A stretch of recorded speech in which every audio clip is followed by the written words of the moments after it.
Նշեմ, որ կառավարության կողմից այս տարվա համար հաստատվել է 2133 անվճար և 10587 վճարովի տեղեր,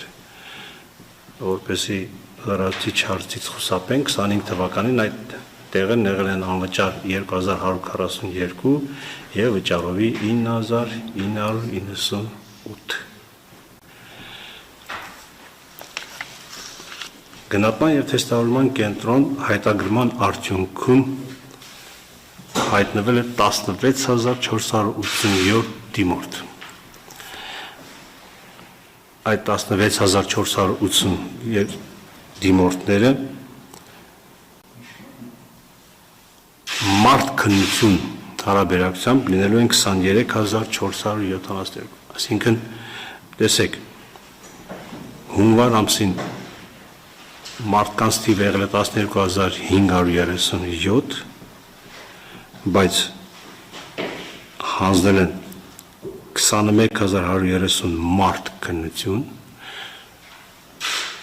սա խոսում է այն մասին, որ հունվար-փետրվար ամիսներին դիմորդներ ավելի շատ հանձնել են 2 քննություններ։ 16482-ը բաժանվել են հետևյալ կերպ. մասնագիտություն հայտագրածներ 15766, այդ ու միասնական քննության հայտագրվածներ 12884 և ներբուխական քննության համար հայտագրվել են 2882։ Առանց մասնագիտություն նշելու հայտագրվել է 629 դիմորդ և այլ բուհեր ընդունվելու համար հայտագրվել է 87 դիմորդ։ Առանց մասնագիտություն նշելու հայտագրվածների մասին մի փոքր բացեմ, որտեղ լինում են դիմորդներ և կան դիմորդներ, որոնք ցանկանում են միասնական քննություններ հանձնել թե հունվարին և թե հունիսին, սակայն ուսումը շարունակել հեռակա ուսուցման համակարգում։ Այնպես որ սա մեզ համար նորություն չէ, և եթե 629 հոգի մասնագիտություն չեն նշել, կամ իրենց պետք է այս քննությունները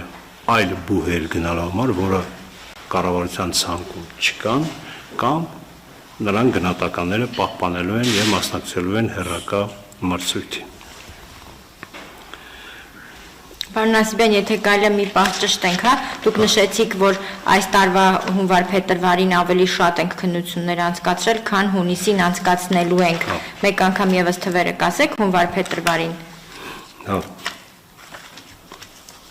Տեսեք, մարդ քննություն հունվար-փետրվարին եղել է 21130։ Սա արդեն մաքուր մասնակցել էին։ Իսկ մեր ներողություն մարդ քննություն հունվարին եղել է ներողություն 23472։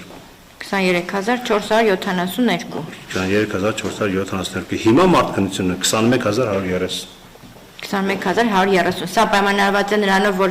մասնակիցները գոհ են իրենց գնահատականներից, չեն ցանկանում երկրորդ անգամ քննության։ Այո, շատ հնարավոր է, որ մասնակիցները, օրինակ, երբ անգլերենի քննություն հանձնողների թիվը ես նշեմ, այնտեղ հայական տարբերություն կա, որոնք անգլերեն քննությունները հանձնել են, ըստ երևույթին իրենք արդյունքից գոհ են և երկրորդ անգամ քննություն տալու ցանկություն չունեն։ Այդպիսի դեպք կա։ Իսկ այն վերջնաժամկետը, որ սահմանված էր հայտագրման համար, արդյոք բոլորը հասցրել են, թե կան մարդիկ, որոնք Չէ, ունենք, ասեմ դες, ունենք դիմորդներ կամ քաղաքացիներ, որոնք ցանկանում էին հայտագրվել մայիսի 10-ից հետո, բնականաբար գնատման և թեստավորման կենտրոնը նման լիազորություններ չուներ ընդունել նրանց հայտը, որտեղ կառավարության որոշմամբ արդեն մայիսի 10-ին ժամը 18:00-ին ավարտվում է հայտագրման գործընթացը։ Այդ ժամանակից հետո փակվում է գնատման և թեստավորման կենտրոնի հայտագրման էջը և որևէ մեկը չէր կարող հայտագրվել։ Մայիսի 10-ից հետո են ցանկանում պարզապես տեղեկացված չեն եղել, ինչն են բաց են թողել։ Չէ, մենք ասեմ, որ անցյալ տարի էլ նույն պատկերը կրկնվեց, եղան դիմորդներ, որոնք չկարողացան հայտագրվել մինչև նշված ժամկետը և գնատման թեստավորման կենտրոնն այդ փորձը նկատի ունենալով այս տարի արդեն մայիսի 6-ից ուղարկեց SMS հաղորդագրություններ, տեսեք, մինչև վայիսի 6-ը ներառյալ հայտագրվել էին 9776 դիմորդ։ Մայիսի 6-ից հետո 6714։ Այսինքն մենք ուղարկել ենք ոչ մեկ անգամ չենք ուղարկել, մենք ուղարկել ենք 2 անգամ նույնիսկ SMS հաղորդագրություններ, զգուշացնելով, որ եթե դուք ցանկանում եք ուսումը շարունակել բարձրագույն կրթության առկա մասնագիտությամբ, ապա պետք է անպայման հայտագրեք բուհ եւ մասնագիտություններում։ Եվ եղան դիմորդներ, որոնք նաեւ մեզ դիմեցին, բայց դե մենք այդ իր լիազորությունները չունենք, չէին կարող հայտագրել հայտագրման գործընթացի ավարտից հետո։ Մոտավոր ինչ թվի մասին է խոսքը։ Մոտավորապես երևի 70։ Իսկ նախորդ տարիներին նմանատիպ դեպքեր եղել են եւ ինչ լուծում է առաջարկվում, եթե մարդը ունի հունվար փետրվարին գնահատական ու չի հայտարարագրվել։ Նախորդ տարի իհարկե լուծումը առաջարկեց